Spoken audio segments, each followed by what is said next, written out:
Welcome to Salem Sundari channel. இன்னைக்கு நம்ம ஒரு 10 நிமிஷத்தில் சிக்கன் கிரேவி பண்ண போகிறோம். அதுக்கு தேவையான பொருள் என்னன்னு ஃபஸ்ட்டு பார்த்துக்கலாங்களா. சிக்கன் வந்து ஒரு 1/2 கிலோ, சின்ன வெங்காயம் 100 கிராம் நல்லா கழுவிட்டு நீல வாக்கில் மெல்லிஸாக கட் பண்ணி வச்சுருக்கேன். ஒரே ஒரு பச்சை மிளகா முழுசாக வச்சுருக்கேன், கீரி வைக்கலை.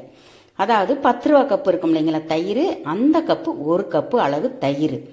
அதுக்கப்புறம் மஞ்சத்தூள் 1/4 டீஸ்பூன், மிளகாய்த்தூள் 1 டீஸ்பூன், மல்லித்தூள் 2 டீஸ்பூன், கரம் மசாலா 1/2 டீஸ்பூன், கருவேப்பிலை 2 இனுக்கு. இப்போ இதை வாங்க நம்ம என்ன செய்யலான்னு பார்க்கலாம். இப்போ அதை எந்த பாத்திரத்தில் செய்ய போகிறீங்களோ அந்த பாத்திரத்தில் சிக்கனை எடுத்து போட்டுக்கோங்க. சிக்கனை நல்லா ஒரு 4 தடவை கழுவிடுங்க. இப்போ இந்த சிக்கனை போட்டாச்சு.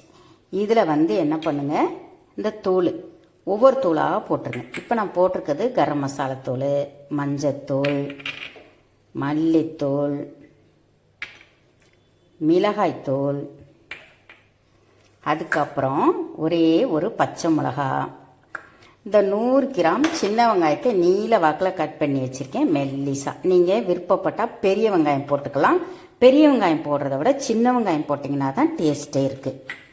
சின்ன வெங்காயம் உடம்புக்கு நல்லது, மருத்துவ குணம் வாய்ந்தது. 2 எனக்கு கருவேப்பிலை, அதுக்கப்புறம் இந்த தயிர், கெட்டி தயிர், இதுக்கு தேவையான அளவு உப்பு. தேவையான அளவு உப்புனா ஒரு சிலருக்கு அளவு தெரிய மாட்டேது. நீங்கள் இந்த மாதிரி குட்டி ஸ்பூனில் கொஞ்சமாக ஒரு ஸ்பூன் போட்டுட்டு அதுக்கப்புறம் சமைக்கும் போது டேஸ்ட்டு பார்த்துட்டு பத்தலைன்னா திருப்பி போட்டுக்கோங்க. ஏன்னா உப்பு கூடிருச்சுன்னா குறைக்க முடியாது. அதனால் உப்பு குறைவாக இருந்தால் கூட நம்ம அட்ஜஸ்ட் பண்ணி சாப்பிட்டுக்கலாம். அதுக்கப்புறம் ஒரே ஒரு டீஸ்பூன் நல்லெண்ணெய் விட்டுருங்க. நல்லெண்ணெய் ஊற்றி எல்லாம் இப்போ இதையெல்லாம் இந்த சிக்கன் எல்லாம் இப்படி நல்லா அதில் பிசைஞ்சு வச்சிடணும். பிசைஞ்சு வச்சுட்டு நீங்கள் அதுக்கப்புறம் போய் மற்ற வேலை என்ன இருக்கோ அதெல்லாம் பார்த்துட்டு வந்துடுங்க. அது வரையும் இந்த சிக்கன் வந்து இப்போ நல்லா பிசைஞ்சு வச்சு பாருங்கள். இதை வந்து அப்படியே ஒரு மூடி போட்டு ஒரு ஓரமாக விட்டுருங்க. அது பாட்டுக்கு ரெஸ்ட் எடுக்கட்டும், எதுவும் தொந்தரவு பண்ணாதீங்க. நான் அதுக்கப்புறம் நீங்கள் சமைச்சு முடிச்சுட்டு லாஸ்ட்டாக இதை ஃபைனலாக பண்ணலாம். நல்லா டேஸ்ட்டாக இருக்கும். குறைஞ்சது ஒரு மணி நேரமாவது ஊறட்டும். 1 hour later. இப்போ நம்ம ஸ்டவ்வை பற்ற வச்சு இதில் பாருங்கள், ஒரு கிராம்பு ஒரு பட்டை, இதை அப்படியே ஸ்டவ்வை பற்ற வச்சு அடுப்பில் வச்சிடலாம். இப்போ வச்சிடலாம். வச்சுட்டு மூடி போட்டு வேக வைங்க. ஒரு 5 நிமிஷம் ஃபுல்லாக வச்சுட்டு 5 நிமிஷம் சிம்மில் வைங்க. இது நல்லா வெந்து எண்ணெய் பிரிஞ்சு வந்துருச்சுன்னா அவ்வளோதான், சிக்கன் கிரேவி ரெடி ஆயிரும்.